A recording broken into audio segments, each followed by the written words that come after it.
let's get this thing started. I got a quick and dirty live session for you. I've been doing live broadcasts every day this week at 8 a.m., but I waited to the evening because, as the kids say, I had time today. And we're going to, don't scroll anywhere. We're going to talk about the tummy. I got the truth about the tummy for you. And we're gonna go all in because for some reason, first of all, I'm a certified personal trainer. I'm a certified corrective exercise specialist. I'm certified as a level 1 and level 2 nutrition coach. Also certified as a women's coaching specialist through Girls Gone Strong. Shout out to Molly Galbraith. I'm also certified 3 times in menopause. 1 through Dr. Stacy Sims, Menopause 2.0. 1 through MedFit, the Menopause Health and Fitness Coach course. And 1 through Girls Gone Strong. Second shout out to Molly Galbraith. I've taken their menopause certification. Actually, fun fact, I appear in the menopause certification for Girls Gone Strong. I got a little acting gig in there. Proud to be the only male in that certification course. Triple shout out to Molly for inviting me to do that. But I work specifically with women through midlife. I've trained women only for probably about the last 7 or 8 years. I'm in this space because, unfortunately, I lost my mother to lifestyle-related issues, cardiovascular issues, which are a big deal in the menopause spectrum. My mother had a massive stroke at age 60. She was permanently disabled until she died at 77, right before I got certified. My mother died a month before I became certified as a trainer. My brother died while giving my mother care. My older brother, Rodney, rest in heaven, Rodney. My older sister died while giving my mother care. Love you, Robin. Miss you. Hope I'm making you guys proud. So that people always ask me, well, why you work with women? That's why I work with women. So I'm here to give you the information that most people won't give you in a way that most people can't explain it, because I want you to understand it. And we're going to dig into the tummy today. Who is that? Free? What's up, Free? Aggie Pride, Free. Free is another graduate of the illustrious North Carolina A&T State University, located at 1601 Street, East Market Street in Greensboro, North Carolina. Aggie Pride, Aggie born, Aggie bred, and when I die, I'll be Aggie dead. Let's get into this subject because this is, what's up, Joyce? I see you over there too. This is a subject that has sort of a mysticism surrounding it. From the time of heroin chic in the 70s and 80s up until sort of the athletic midsection of Britney Spears and or Janet Jackson in the 90s. Remember when people said Janet Jackson had a rib removed so she could get a six-pack?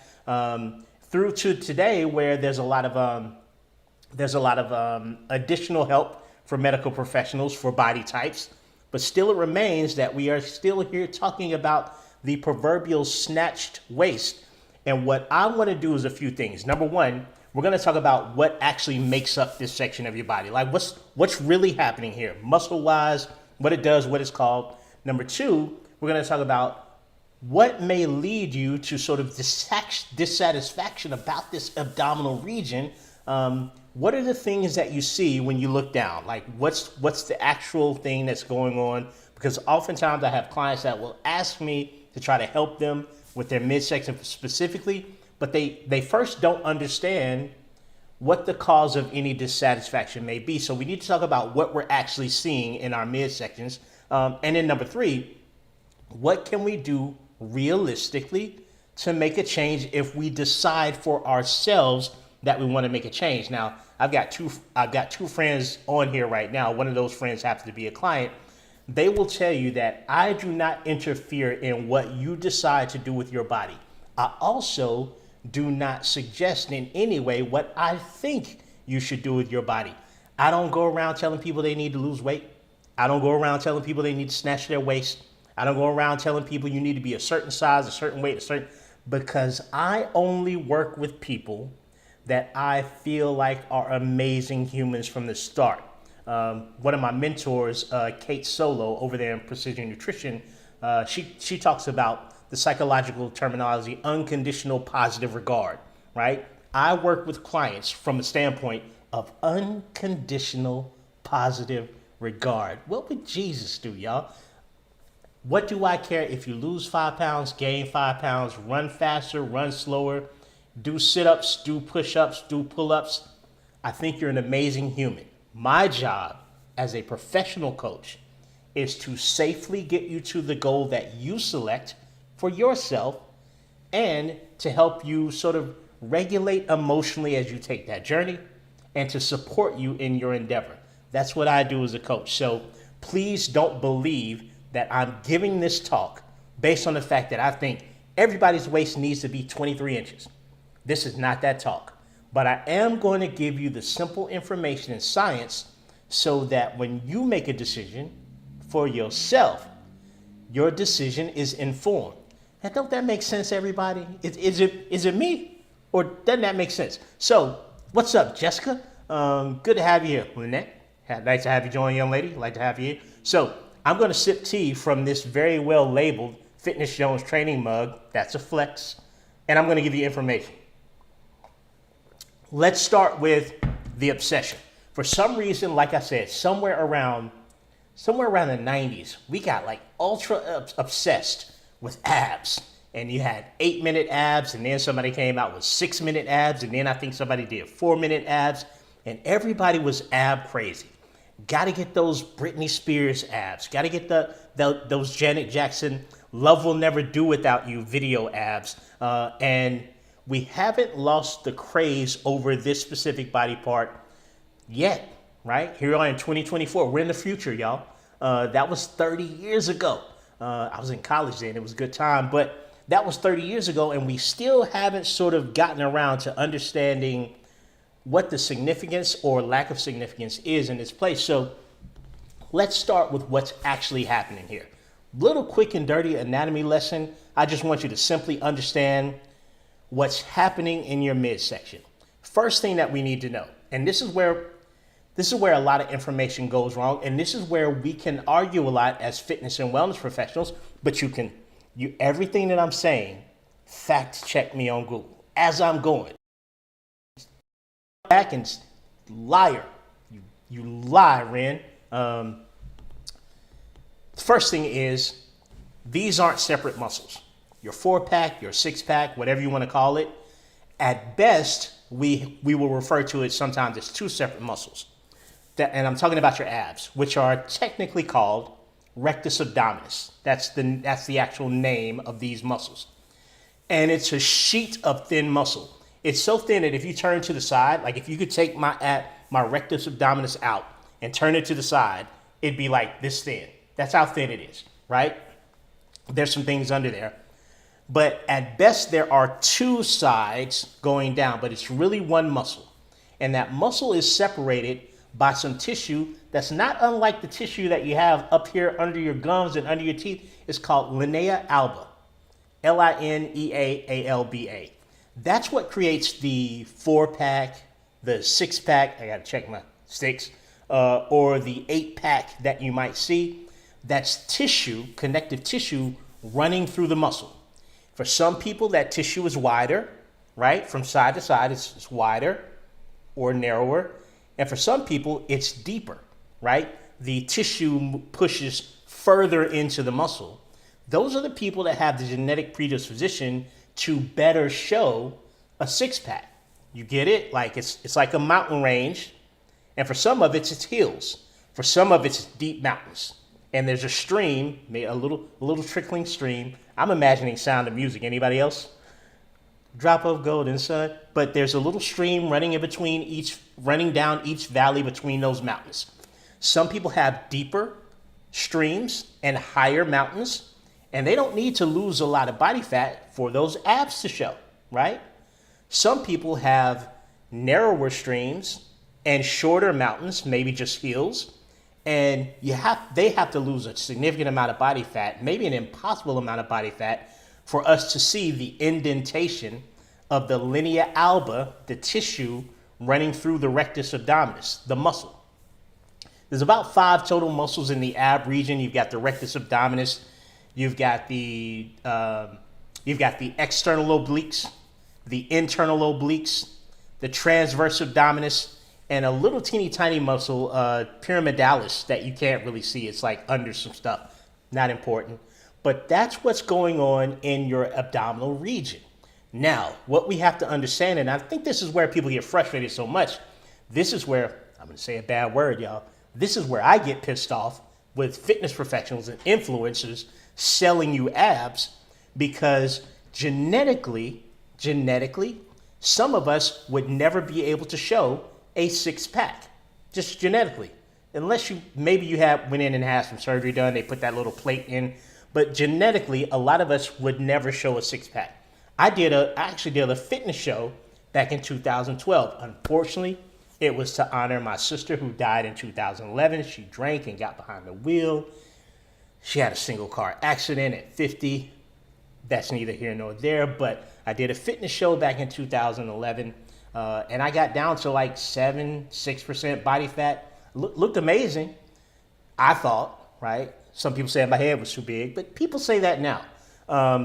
But looked amazing, but I didn't have that deep cut ab thing, like that six pack, that boom pow. I just didn't have it because genetically, before they shipped me, that's how they built me, right? And that's okay. This is why I don't like fitness people selling you their bodies, because you can eat the exact same thing, do the exact same workout, get up at the same time every morning, wash with the same body soap, use the same mouthwash or lack of, and your body is not made to look like the end result of anybody else's body. If there is a thing as an end result, that's a lie for another discussion. But I need you to understand what's going on down here so that you can properly manage your expectations of what you like to have. And some of you could get down to a level of super low body fat, dangerous for women, by the way. Do not advise, 1 star, do not recommend, unless you like your thyroid disrupted and unless you like your menstrual cycle disrupted. If amenorrhea is your goal for life, to never have a period, maybe that'll work for you. But under a certain amount of body fat, things kind of start to get a little dangerous for women. Again, another lie for a different time. But some of you could get down to a very, very, very low body fat, and you just never see that 8-pack, 6-pack, 4-pack, or Tupac Shakur. Hail Mary. So we got to be mindful of that. So we need to understand that about the anatomy and what's actually possible for your body based on your efforts. And that's the first place that a good coach, it's delicious. Thank you, Bigelow Tea. That's the first place that a good coach needs to start. A proper management of expectations. And when I have these conversations with potential clients and they're kind of dejected by the information, or they get angry with me, or sometimes they throw things at me, even on the internet, which is amazing. But if they do that, then I know I'll politely say, you know what, I completely understand. Perhaps I'm not the right coach to get you where you want to go. I'd be happy to refer you out, and I often do. I am unwilling to sell you shit and tell you the sugar. I'm just not going to do that. Pardon my French. I hope the kids earmuff that. I'll give a warning next time. But that's important to know when you're thinking about whatever goal you have for your body. We need to know what's the physical possibilities. So some people are genetically predisposed to having less of a body fat reduction requirement to show their abs. Now, because I work in a space with women, and women tell me all the time about other women's bodies because they have some goals that they want to hit, and they'll sometimes reference someone. I see in communities, and it's probably tapering now, it rises and falls with the Kardashians, it seems, and they want to be skinny now, so no more booty. But I see women who have pronounced hips and thighs and glutes, tiny waists that show abdominals, and then, pronounced an hourglass silhouette, right? For some women, that's genetically possible, right? There are some women that when they lose body fat, they lose it first from their midsection. It's just genetically what happens. Nobody can sell you that. I've seen on Al Gore's internet, I've seen people announce programs called Lose the Gut, Keep the Butt. Dumbest shit I've ever heard, but it sells, and I get it. But nobody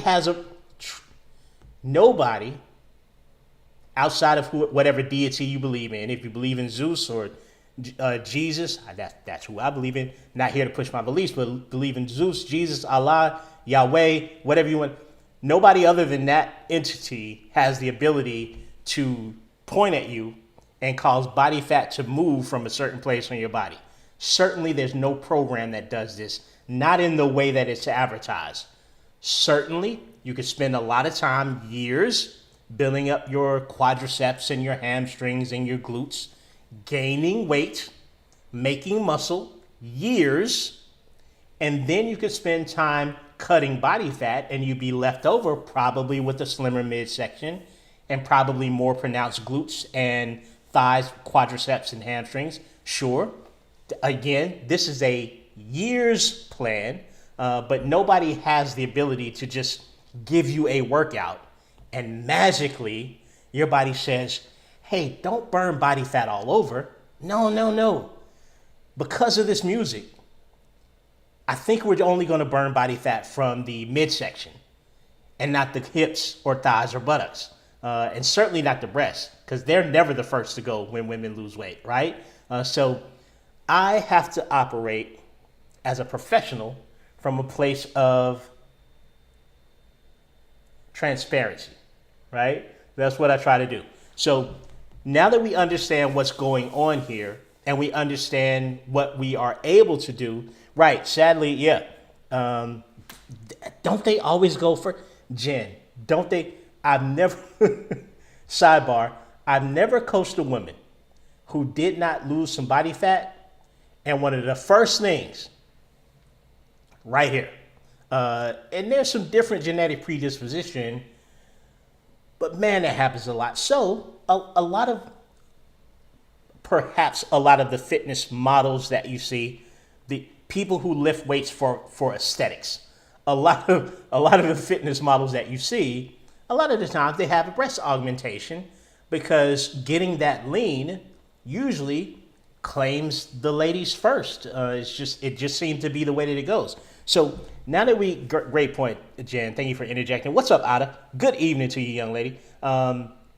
So that's the first thing we have to understand about our midsection, right? What's there? What's possible? What's genetic? What's due to hard work?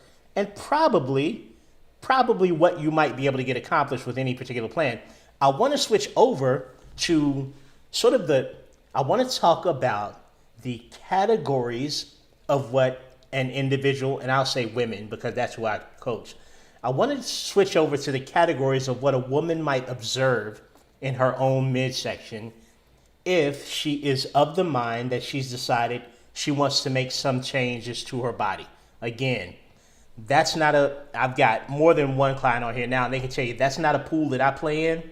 I do not suggest to women what they need to do with their bodies. I ask them what they like to get accomplished, how it can serve them, and we lay out a plan to keep them healthy and sane throughout whatever their process is. Now, there are some health ramifications of body fat in the midsection. We'll finish with that, but let's just talk about what you might see. So these will probably be most common to least common. So the most common thing that you might see when you look down at your midsection is, what's up, Miss Journalist? So person that just asked me, what's up, coach? Sorry, Facebook and Instagram. I'm Facebook and X and all, you can't see her. But that's Joyce. She's one of my clients in the DMV area, up in and around that DC area. Nice to see you. So I've got a few clients on here now. And they're all amazing, by the way. And some of them are coaches, just so you know that. A lot of them are coaches. So what you may be seeing, the first thing that you may be seeing in your midsection, if it's something that you find that you want to make changes about, is just run-of-the-mill body fat. We call it subcutaneous fat. And that's just the stuff that you can pinch. I got it. So that just means the fat that you can see, the fat that you can tap, the fat that you can pinch, that's subcutaneous fat. You'll notice that it's noticeable. The second thing, and I'm trying to work from most common to least common, I would say the second most common thing, since I've had an opportunity to work with a lot of moms, is loose skin. No, I would say loose skin generally, and this could be from pregnancy, but it also could be from a previous weight loss. So sometimes I'll have women look down and they'll say, oh, I've got to get rid of so-and-so. Again, it's not my decision. I'm just relaying what I've experienced as a coach. Is I got to get rid of this, and it's just loose skin. And we're going to circle back around to each one of these things and talk about what the intervention may be. The third thing that's probably most common that I've experienced as a coach is something called diastasis recti. And diastasis recti is when there's been a separation of the abdominal wall. So if these are your abs going down, there's been a separation at that point where that tissue is, the linea alba that I talked about a second ago, the tissue that runs through the abdominis rectus that separates it. There's been a separation there, typically due to pregnancy, right? You've carried a child to term, and as the abdominal wall has stretched out, there's now a separation. And that sometimes they describe that as like the mommy pouch. These are not my favorite terms, but I'm trying to relay it in a way that you think back to what you've seen. It's a stupid, I don't want to say the F word on here, no F-bomb tonight, but it's an ignorant term because, first of all, you teleported an entire human into the known universe, and all people want to talk about is you snapping back. Dumbest shit ever. I digress, but you may see it as like it looks like sort of a squared pouch in the center, maybe around the abdominal wall. That's the next most common thing that I see. And the next thing that I see is scarring from cesarean section, hysterectomy, et cetera, et cetera. So we've got just run-of-the-mill body fat here in the midsection. We've got loose skin, maybe due to weight loss, maybe due to pregnancy. We've got diastasis recti, definitely due to pregnancy and stretching there. And then we've got scarring and or skin from cesarean section or hysterectomy, right? Those are the most common things that you're likely to observe in the midsection. What's up, Ada? In the midsection. So Joyce asked a question. She said, is that separation of the abdominis recti that I just mentioned, is that prone to happen after a hysterectomy? Not typically, no. Not typically. It's usually due to the immense stretching of the abdominal wall as the baby grows and the stomach the abdomen becomes really distended. And now I'm not saying that it couldn't happen. Also, not an OBGYN, right? Not a surgeon, so I need to play it within my scope here, but I don't believe that that's something that's common from hysterectomy. But scarring can be, particularly scarring on the inside, which is why I need to manipulate it. So what can we do about these things? So the first thing I talked about is just run-of-the-mill, everyday tummy fat. That boils down to a energy deficit. And I used to like to say calorie deficit all the time, but because I'm certified 3 times in the menopause space, and I know that it can be problematic for women across the spectrum from perimenopause to menopause, which is technically a day, to postmenopause, I know it can be problematic for them to be underfueled. It creates a cascade of things that make it more challenging to get the results from their workout. Whether you believe it or not, it's the truth. There's a term called low energy availability. You can look that term up, LEA, low energy availability. It's particularly problematic for women in the menopausal phase. And in terms of athleticism, it progresses to red S, relative energy deficiency in sport. So I'm hesitant to just say you get rid of it with a calorie deficit. It pleases me more, if it pleases the court, it pleases me more to say an energy deficit, right? Whether that's through dietary means, your nutrition, whether that's through, increasing your movement. And I don't mean exercise necessarily. I mean things like steps, your non-exercise activity. Non-exercise activity thermogenesis, we call that NEAT, N-E-A-T. Parking farther away from the building that you're going to walk into, taking the steps instead of the escalator, things like that within the confines of safety. Of course, don't put yourself in a precarious position. I don't want to see you on the news with your head bust open. Ren Jones told me to park far away. Like, ma'am, it was midnight. I know, but I got on my steps. Like, don't do that. That's not what I want you to do. Utilize this information within reason. Don't go crazy with it. But so creating an energy deficit is most of the way that you're going to reduce that abdominal fat in general, right? And you do not know at what point the fat around your midsection is going to be released.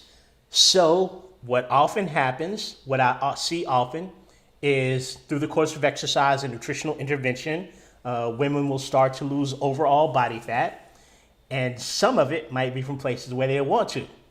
Ren, I don't want to lose my butt. I'm losing my booty. Ren, oh my gosh, my girls are disappearing. I got to get all new bras, Ren. You didn't tell me.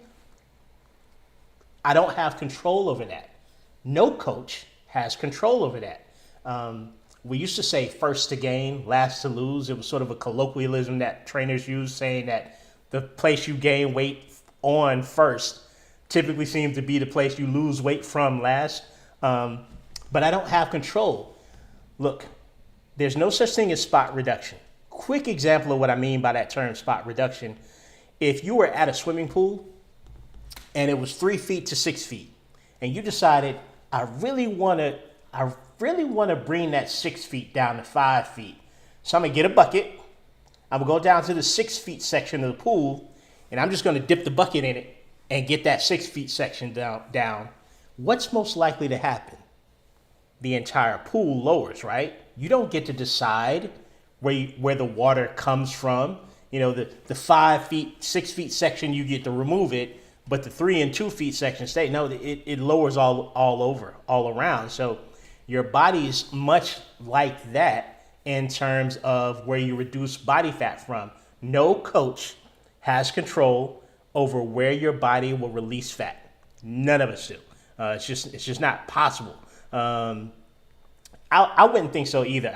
I'd have said since hysterectomies, especially these days, are done through done laparoscopically.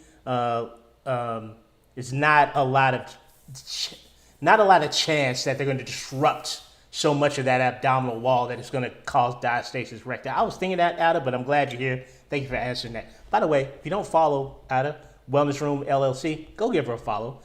She's a friend, she's a colleague, she's also a client. And we interact a lot, but she's an expert in sort of metabolic health and those types of things, blood sugar, et cetera, et cetera. Give her a follow.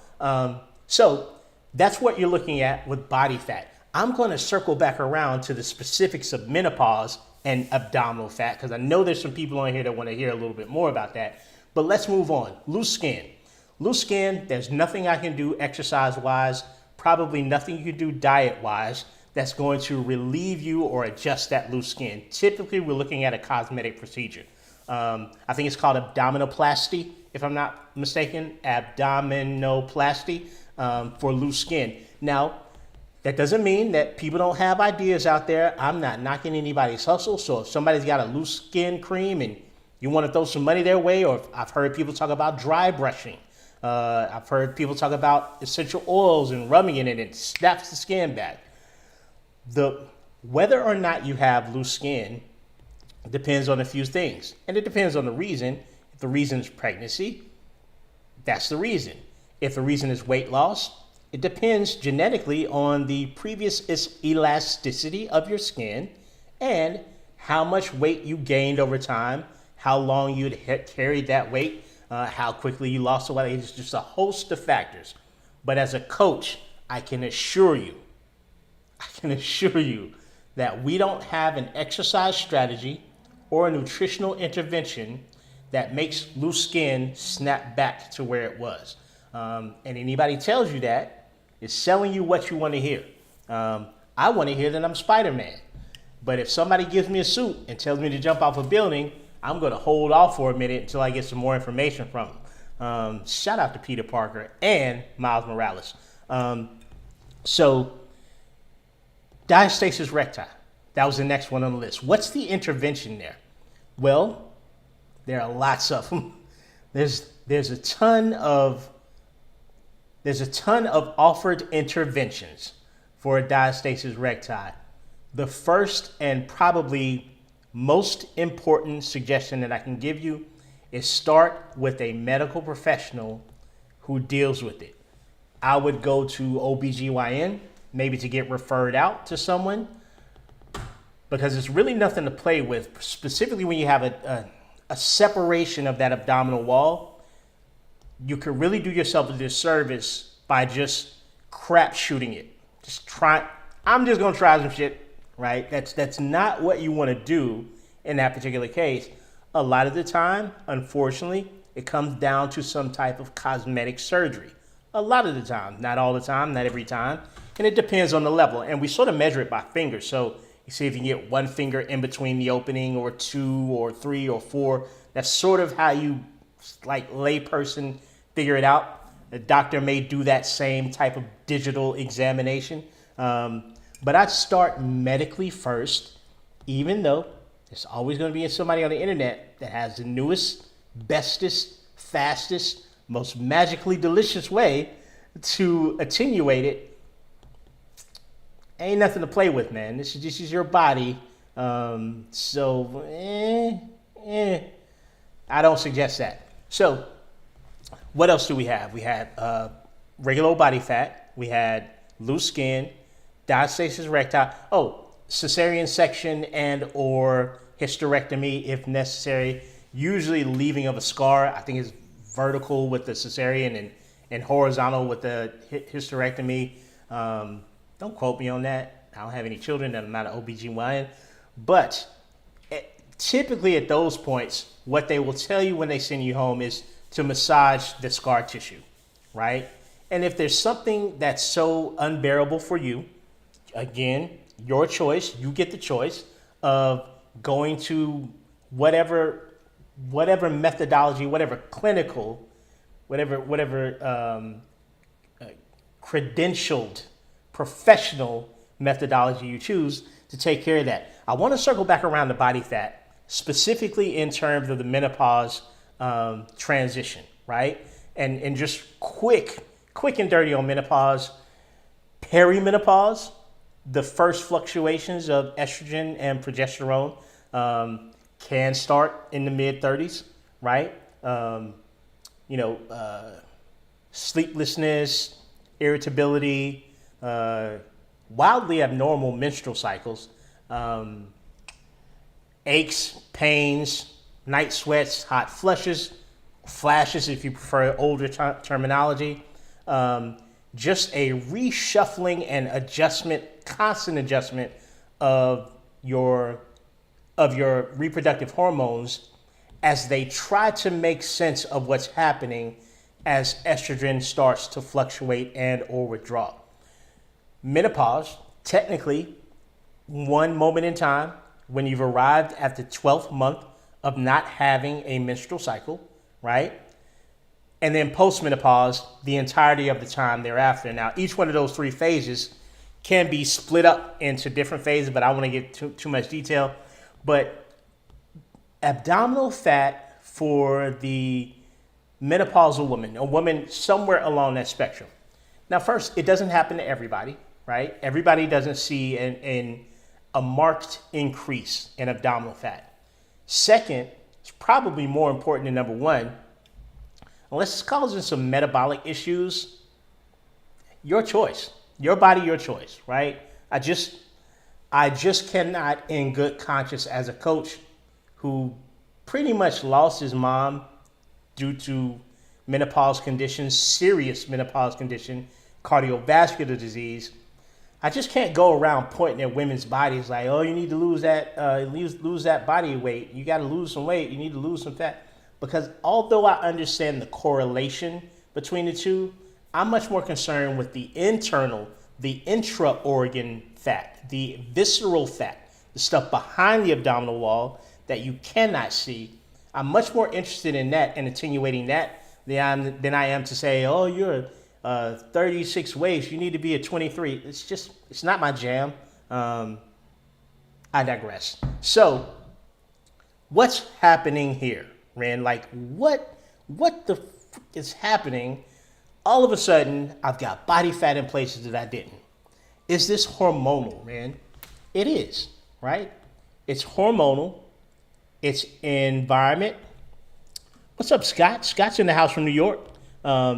It's hormonal, it's environmental, it's choices. It's sort of an intersection of a lot of things. The first thing we need to talk about is the shift, right? So as as as you start to see a reduction in estrogen as it fluctuates, right?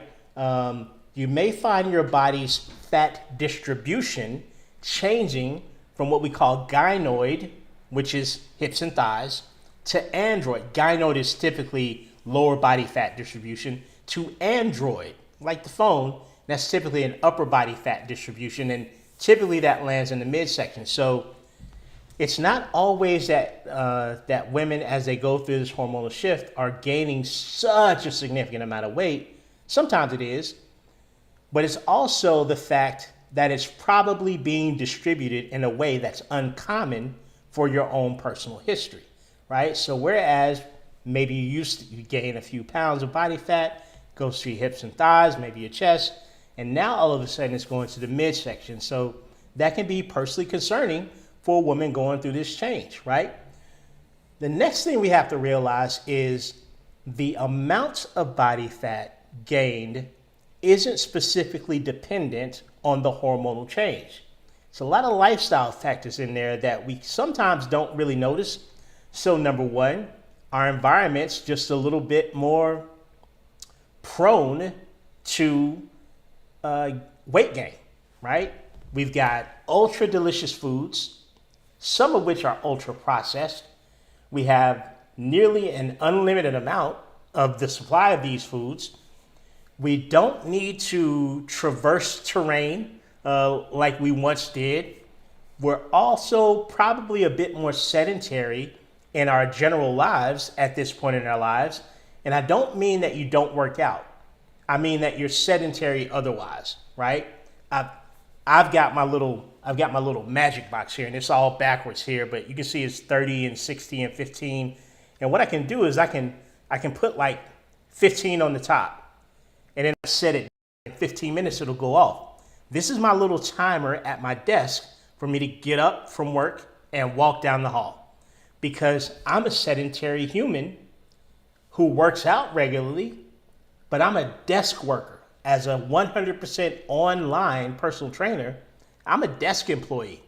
So I know I don't really want to go past 60 minutes of work without something alarming me to get up. So we don't realize that we're more sedentary than we were before we gained the menopause weight, but it's definitely a factor, right? We also don't realize that maybe our eating patterns are a little bit different, but it's definitely a factor.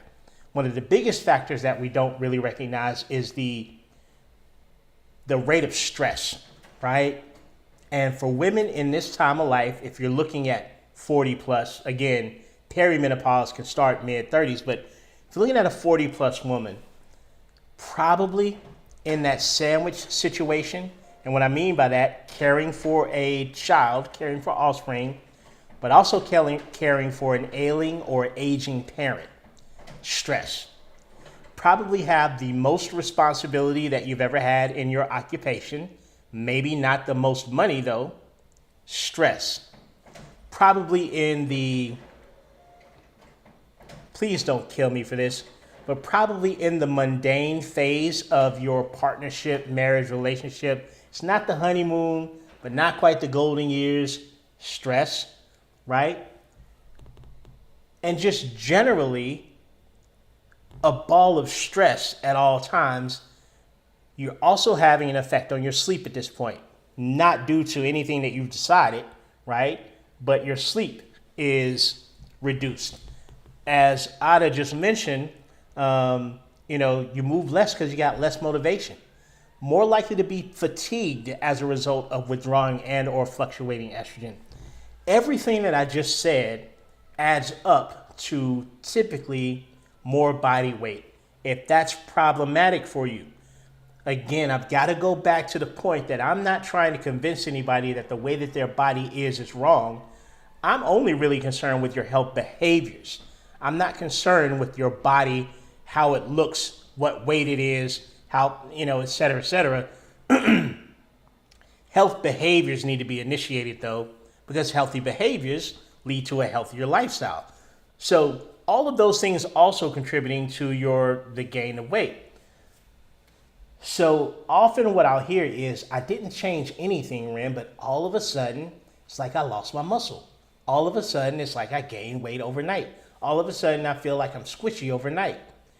And again, I've got to walk a fine edge here, because I'm not saying any of these things to indicate that I think bodies should look a certain way.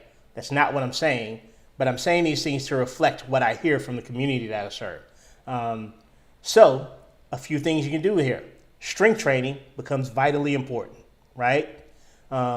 Because you have a different insulin response, you're probably becoming more insulin resistant instead of being insulin sensitive, which means blood sugar is probably going up incrementally because estrogen is protective against your blood sugar.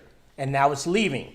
You've got less muscle. It's likely to lower your metabolism because estrogen helps you maintain muscle. Now it's leaving. As Ada mentioned, you've got less of a motivating drive because estrogen is a part of that psychological factor. There are estrogen receptors all through the brain. Great book, by the way, Menopause Brain. Just bought it. Love it so far. Highly suggest it. I can't remember the author's name. Mosconi. Mosconi, I think. Dr. Mosconi. Great book from that lady. She did a ton of research. Great book. But you got estrogen receptors running through the brain. So your motivation is down. Your non-exercise movement is down. Your likelihood to eat something that's highly palatable, highly dense in calories, and easy to get your hands on probably goes up. Stressors are everywhere that you look. And you're probably utilizing the same type of workout programming that you utilized before estrogen was started to withdraw, and that's not going to serve you in the same way. So look at getting 3 strength training sessions per week. Look at heavier strength training. You need more stimulus for your muscles now. Estrogen used to play a part in getting great muscle stimulation. Look to do 2 sprint interval training sessions. You can Google SIT training, sprint interval training, or 2 true high intensity interval training sessions, no more than 30 minutes usually, and look to incorporate some kind of plyometrics because you need the power and you need the jumping and the impact to help with your bones. Prioritizing protein throughout the course of the day is just a little bit different playbook through that menopause spectrum. And what happens often is women will double down on what used to work. So they'll do what used to work, it won't work. They get frustrated thinking, as the 80s taught us, I'm not working hard enough. And then they'll double down on what doesn't work and get double frustrated by the results. That's all I got, man. That's my quick and dirty live broadcast on the truth about the tummy. I hope that I informed you, maybe even entertained you. Thank you for rocking with me. Instagram, Facebook, Twitter, LinkedIn. X. Got your new name since you got married. Facebook, X, LinkedIn, YouTube. Thank you guys for watching. I'll see you guys next time. Until next time, let's keep it simple. Facebook. I like Instagram better. I'm kidding. Talk to you later.